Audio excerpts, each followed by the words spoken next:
बिस्मिल्लाहिर्रहमानिर्रहीम अस्सलाम वालेकुम नाज़रीन, मैं हूं हकीम मोहम्मद अहमद और आप मेरा यूट्यूब चैनल देख रहे हैं अहमद टिप्स।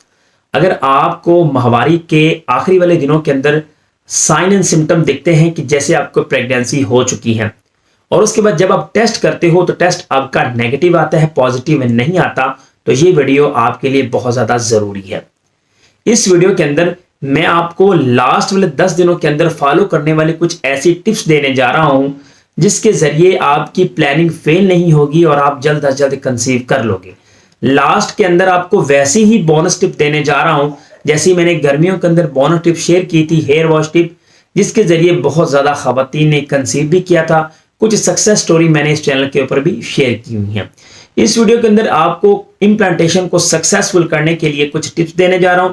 इम्प्लांटेशन को समझने के लिए पहले आपको माहवारी के पहले वाले दिनों को समझने की जरूरत होगी। वीडियो मजीद आगे बढ़ने से पहले इस चैनल को लाजमी सब्सक्राइब कर लें, बेल के आइकन प्रेस करना मत भूलिएगा। अगर आप हमसे देसी अद्वियात मंगवाना चाहते हैं या हमारा ऑनलाइन अपॉइंटमेंट बुक करना चाहते हैं तो वीडियो के अंदर आपको व्हाट्सएप नंबर नजर आ रहा है, कॉन्टैक्ट कर सकते हैं, ऑनलाइन अपॉइंटमेंट भी बुक कर सकते हैं और देसी अद्वियात भी आप इसी नंबर के जरिए मंगवा सकते हैं। जब कंसीव करने के लिए आप ट्राई करते हो तो आपको माहवारी के पहले दिन को अंडरस्टैंड करना होगा और उसके बाद आपको प्रॉपरली पूरी डिटेल समझ आ जाएगी। पहले दिन जब आपको माहवारी आती है तो आपकी एग की डेवलपमेंट का वक्त शुरू हो जाता है। यहां से ही आप काउंट करना शुरू कर दें। जब आपने हेड वॉश किया तो आपका पहले वाला एग की डेवलपमेंट का वक्त खत्म हो गया और उसके बाद आपके एग जो है मजीद बढ़ना शुरू हो गए, फॉलिकुलर बढ़ना शुरू हो गए और आपकी माहवारी के 15वें दिन जाकर आपको एग खारिज हो गया अगर आपकी पीरियड की साइकिल 30 या 28 की है। अब जो आपका वेरी नेक्स्ट फेज शुरू होता है वो बहुत ज्यादा इंपॉर्टेंट है। इसको आप ऐसे समझें कि आपके एग और स्पर्म का मीटअप अगले तीसरे हफ्ते के अंदर होता है, लेकिन यह जरूरी नहीं है कि एग और स्पर्म का आपस में मीटअप हो जाए और आप कंसीव कर लो। जब आपको निशानियां दिखती हैं तो आपके जहन में यह होता है कि इस दफा मैंने कंसीव कर लिया, काम यहां पर खत्म नहीं हुआ। अब क्या है, अब वेरी नेक्स्ट जो प्रोसेस है वो ये है कि जब मेटअप हुआ उसके बाद फर्टिलाइज्ड एग का सीधा बच्चेदानी के अंदर इम्प्लांट होना जरूरी है। तो उस इम्प्लांटेशन को सक्सेसफुल करने के लिए आप कुछ टिप्स को अभी से फॉलो कर लें।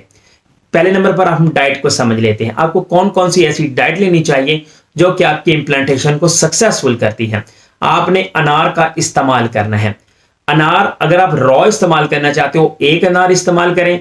अगर इसका जूस इस्तेमाल करना चाहते हो तो 150 ml से लेकर मैक्सिमम 200 ml तक आप इस्तेमाल करो। जो चीजें फायदेमंद होती हैं, जैसे आप खाना खाते हो, रोटी खाते हो, एक की जरूरत हो 3 खा लो, पेट फूल जाएगा, वो भी नुकसान देगा। तो इसी तरह से आपने अनार का ज्यादा इस्तेमाल नहीं करना। आपने अनार का इस्तेमाल करना है। इसका फायदा क्या होगा, यूट्रस की जो अंदर वाली लाइनिंग होती है जिसके अंदर बच्चे ने आकर जुड़ना होता है वो मजबूत होती है, उससे आपकी इम्प्लांटेशन सक्सेसफुल होने के चांसेस जो होते हैं वो बढ़ जाते हैं। नंबर सेकंड पे जो चीज आपको इस्तेमाल करनी है वो चुकंदर और गाजर का जूस है। जैसे अभी सर्दियां आ रही हैं आप इसका इस्तेमाल करना शुरू, जो फाइबर और आयरन की जरूरत होगी वो आपकी यहां से पूरी होना शुरू हो जाएगी। नंबर थर्ड पे आप ड्राई फ्रूट्स का इस्तेमाल करने लग जाओ या सीड साइकिलिंग का भी आप इस्तेमाल करने लग जाओ। इसका सबसे बड़ा फायदा क्या होता है, आपके अंदर जो हॉर्मोन्स होते हैं अगर इसका बैलेंस नहीं रहता तो इसका बैलेंस जो है वो होने लग जाएगा और आपके ड्राई फ्रूट्स के इस्तेमाल से विटामिन और मिनरल्स की जो आपको जरूरत होती है वो आपको यहां से ही प्रोवाइड हो जाता है। अगर आपको गर्मी हो रही है तो आप ड्राई फ्रूट्स को भिगो कर इस्तेमाल करना शुरू कर दें। वेरी नेक्स्ट जो पॉइंट है वो है कि आपके स्ट्रेस लेवल को आपको कम करना होगा। आपने स्ट्रेस को कम करना है, इसके साथ साथ आपके जो हार्मोन्स हैं उनका बैलेंस बिगड़ेगा नहीं और आप जल्द अज जल्द कंसीव कर लोगे। अब हम चलते हैं उस बोनस टिप की तरफ जिसका इस्तेमाल आपको चंद ही दिनों के अंदर कंसीव करवा देगा। खवातीन की जो इम्प्लांटेशन होती है वो माहवारी के लास्ट वाले 10 दिनों के अंदर होती है। लास्ट वाला जो हफ्ता होता है उन दिनों के अंदर होती है।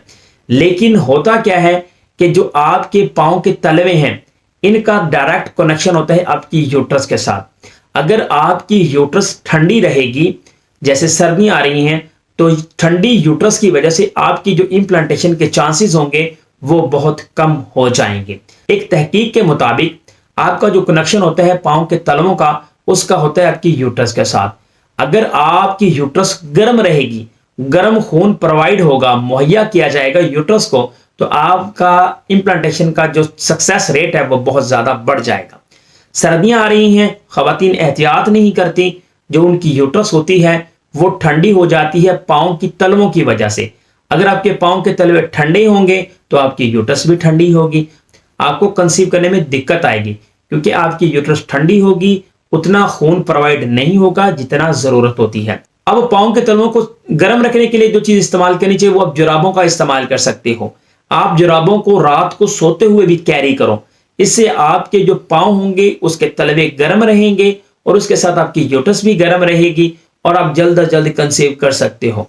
अगर आप इसको सोते हुए कैरी नहीं करना चाहते तो आप मत करो, लेकिन आप कम से कम सारा दिन इनको इस्तेमाल करो, लेकिन लास्ट वाले 10 दिनों के अंदर अंदर तब तक आप अपनी सॉक्स को नहीं उतारिएगा जब तक आपका टेस्ट पॉजिटिव ना आ जाए या फिर आपको पीरियड्स ना आ जाए।